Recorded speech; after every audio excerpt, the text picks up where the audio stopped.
జయశంకర్ భూపాలపల్లి జిల్లా పెద్దకుంటపల్లి గ్రామంలో భక్తాంజనేయ స్వామి విగ్రహ ప్రతిష్టాపన కార్యక్రమంలో భాగంగా ప్రత్యేక పూజా కార్యక్రమాలు కొనసాగుతున్నాయి. గ్రామంలోని భక్తుల సహకారంతో భక్తాంజనేయ స్వామి విగ్రహ ప్రతిష్టాపన కార్యక్రమాన్ని భక్తి శ్రద్ధలతో నిర్వహిస్తున్నారు. దీనిలో భాగంగా గురువారం వేద మంత్రోచ్చరణ నడుమ ప్రత్యేక పూజలు, హోమాలు నిర్వహించారు. గ్రామస్తుల సహకారంతో ప్రతిష్టాపన మహోత్సవాన్ని నిర్వహిస్తున్నామని, ఇలాంటి ఆధ్యాత్మిక కార్యక్రమాలు గ్రామంలో ఐక్యతను పెంపొందించడంలో కీలక పాత్ర పోషిస్తాయని ఆలయ కమిటీ సభ్యులు తెలిపారు. కార్యక్రమంలో పెద్ద సంఖ్యలో భక్తులు పాల్గొన్నారు. గ్రామంలోని భక్తులు పెద్ద సంఖ్యలో విగ్రహ ప్రతిష్టాపన మహోత్సవంలో భాగంగా జరుగుతున్న ప్రత్యేక పూజ కార్యక్రమానికి తరలి రావడంతో ఆధ్యాత్మిక వాతావరణం నెలకొంది.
ఈరోజు పెద్దకుంటపల్లి గ్రామంలో భక్తాంజనేయ స్వామి విగ్రహ ప్రతిష్టాపనను మా యొక్క గ్రామ ప్రజలు అందరూ ఏకమై అంగరంగ వైభవంగా ఈ యొక్క ప్రతిష్టాపనను మేము చేసుకోవడం జరుగుతూ ఉంది.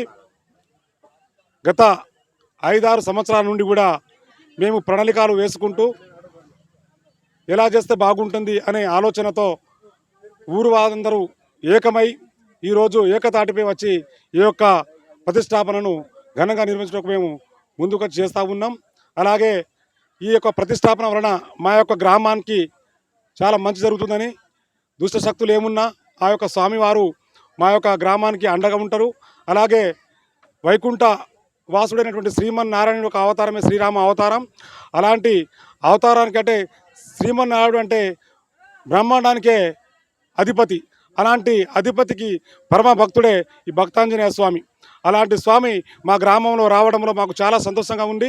ఇలా మేము ప్రతిష్టాపించుకున్న తర్వాత కూడా ఈ గుడి యొక్క విషయాన్ని కూడా మేము చర్చించి, మా గ్రామ పెద్దలు చర్చించి ఆ గుడిని పూర్తిగా కూడా నిర్మాణం పూర్తి చేసి ముందు కూడా ఇంకా ఈ స్వామివారి స్వాములు శ్రీరామస్వామి కూడా శ్రీరామ మందిరాన్ని కూడా ఏర్పాటు చేసే విధంగా మేము కృషి చేస్తామని చెప్పేసి ఈ సందర్భంగా తెలియజేస్తూ ఉన్నాం.